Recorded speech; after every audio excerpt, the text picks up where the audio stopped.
Rice, scientifically known as Oryza sativa L, is one of the most important staple food crops in the world. It feeds more than half of the global population, making it a cornerstone of food security. Asia and Africa are the primary regions where rice is both produced and consumed extensively. For billions of people, rice is not just food, it is the main source of daily calories. In many developing countries, ensuring rice self-sufficiency is a major agricultural goal. Governments focus on increasing productivity through improved varieties, better agronomic practices, and expanded cultivation areas. However, in rice, yield alone is not enough. Grain quality, including cooking characteristics, aroma, and texture, is equally important for consumer acceptance. There are two cultivated species of rice, Oryza sativa, commonly known as Asian rice, and Oryza glaberrima, known as African rice. Rice is a diploid crop with 24 chromosomes and has a rich diversity with 21 wild species. The origin of rice is deeply rooted in history and geography. There are three main cultivated groups of rice, each originating from different parts of the world. Oryza glaberrima originated in West Africa, where it was domesticated independently. On the other hand, Oryza sativa Japonica originated in central China, while Oryza sativa Indica developed in the Indian subcontinent. These distinct origins explain the wide genetic diversity found in rice today. Different environments, climates, and human selection pressures shaped these varieties into what we cultivate now. Understanding the origin of rice helps breeders and scientists utilize genetic resources effectively for crop improvement, especially for traits like stress tolerance and yield enhancement. Rice varieties are broadly classified into four major categories based on grain type and cooking characteristics. Indica rice is typically long-grained and non-sticky when cooked. It is widely grown in tropical regions like India and Southeast Asia. Japonica rice, on the other hand, has short, bold grains and becomes sticky after cooking, making it popular in countries like Japan and Korea. Aromatic rice varieties, such as basmati, are known for their distinct fragrance and superior cooking quality. These are medium to long grain types. Finally, glutinous rice, also called sticky rice, is highly cohesive when cooked and is commonly used in traditional dishes in East and Southeast Asia. Rice exhibits immense genetic diversity, largely derived from its wild ancestor Oryza ripening. This species was widely distributed across Asia before domestication. Through human selection, rice underwent significant changes. Traits such as seed dormancy, grain shattering, and outcrossing were reduced, making the crop more suitable for cultivation and harvesting. Today, rice shows variation in grain size, shape, color, and plant architecture. This diversity is crucial for breeding programs aimed at improving yield, quality, and stress resistance. The wide adaptability of rice, from upland dry fields to deep water ecosystems, further highlights its genetic richness. The transformation from wild rice to cultivated rice is a remarkable example of domestication. Wild species like Oryza ripening had traits that were not suitable for agriculture, such as seed shattering and uneven maturation. Through continuous selection, humans developed cultivated rice varieties with desirable traits. Modern rice cultivars show synchronized tiller development, uniform flowering, and increased grain yield. There is also an increase in secondary panicle branches, which directly contributes to higher productivity. Grain size and weight have improved significantly. Additionally, cultivated rice has a better response to photoperiod, allowing it to be grown in different environments and seasons. NERICA stands for New Rice for Africa. It is a breakthrough in rice breeding developed by the Africa Rice Center. It is created by crossing Oryza sativa with Oryza glaberrima.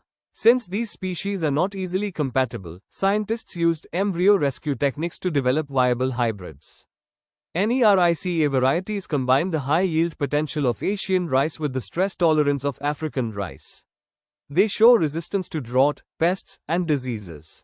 These varieties have significantly improved rice production in African countries like Nigeria, Guinea, and Uganda. Dr. Monty Jones was awarded the World Food Prize in 2004 for this innovation. The growth of the rice plant is divided into three main stages: vegetative, reproductive, and ripening. The vegetative phase includes germination, seedling growth, and tilling. The reproductive phase involves panicle initiation and flowering. The ripening phase includes grain filling and maturation. Typically, about 50% of the crop duration is spent in the vegetative stage, while the remaining time is equally divided between reproductive and ripening phases. Understanding these stages is essential for proper crop management and yield optimization. The vegetative phase is critical for establishing the plant structure. It includes germination, early seedling growth, and tilling. During germination, the seed absorbs water and begins metabolic activity. In the seedling stage, the plant develops roots and leaves.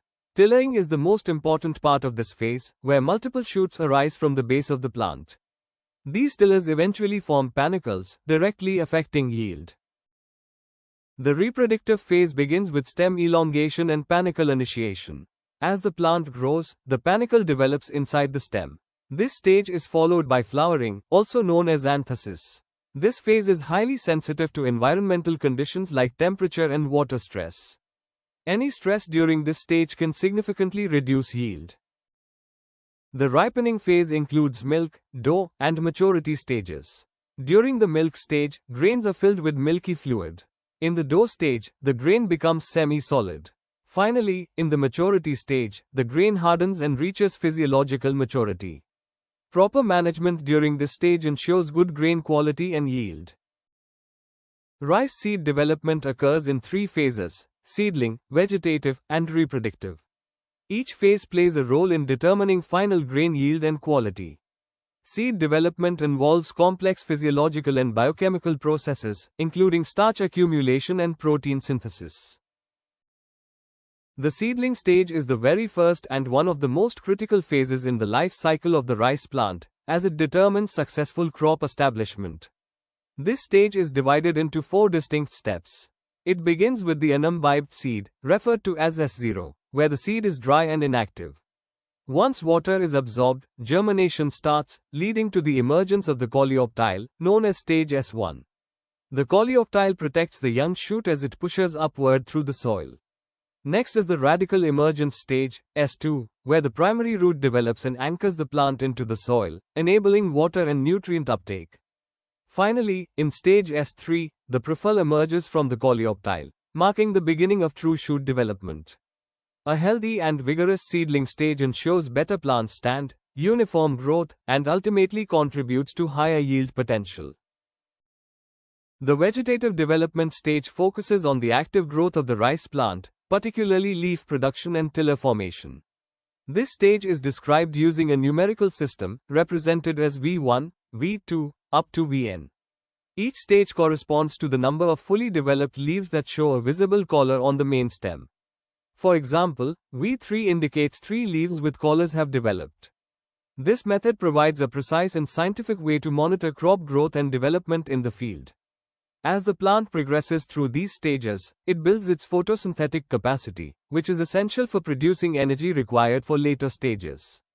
Proper nutrient management, especially nitrogen application during this phase, plays a crucial role in maximizing tiller production and overall plant vigor. The reproductive development stage is the most crucial phase for yield formation, as it directly involves the formation and development of grains. This stage consists of 10 clearly defined growth phases based on visible morphological changes.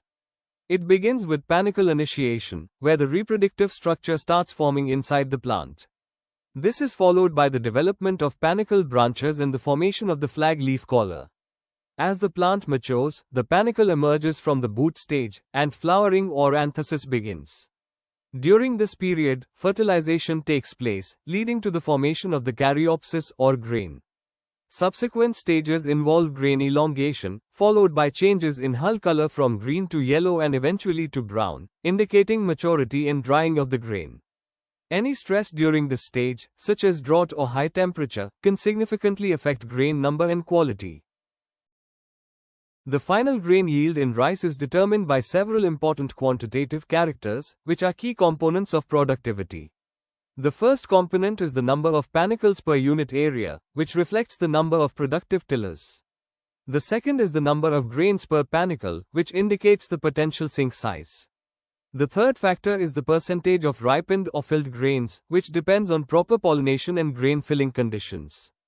The fourth component is the 1000 grain weight, which represents grain size and density. All these factors together determine the final yield of the crop.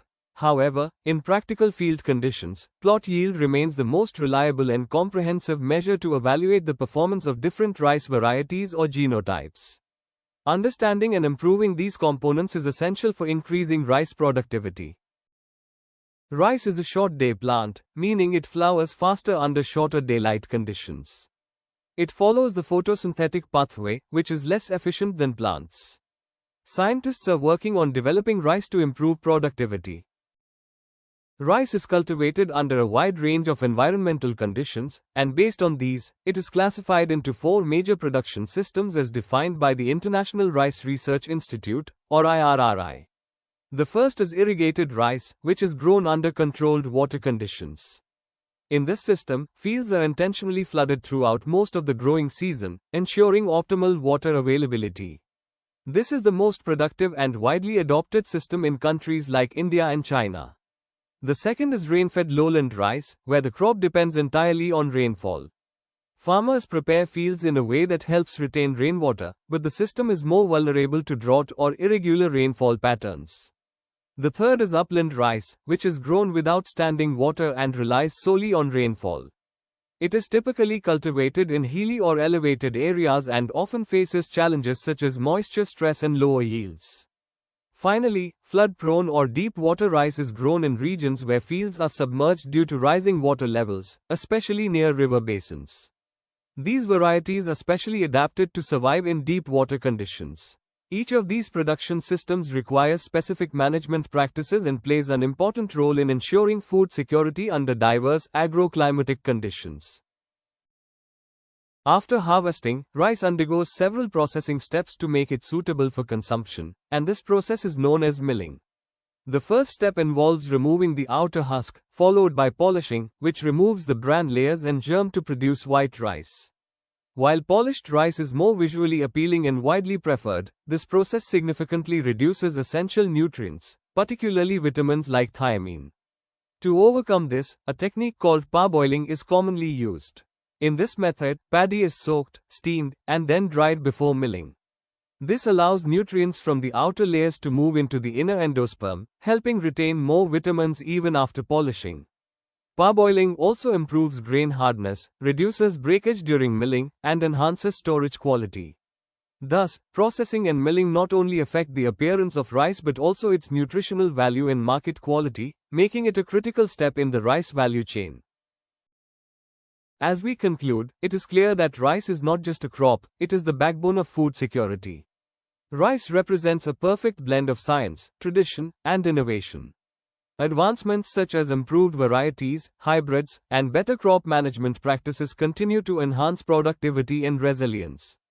At the same time, understanding processing and nutritional aspects ensures that rice remains both a staple and a source of nourishment. However, with increasing challenges such as climate change, water scarcity, and growing population demands, the future of rice cultivation depends on sustainable practices and continuous research. In the coming years, innovations like climate-resilient varieties and efforts toward developing rice have the potential to revolutionize rice production globally. So, rice is not just feeding the present, it is shaping the future of agriculture.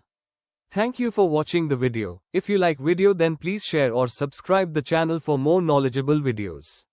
See you in next video.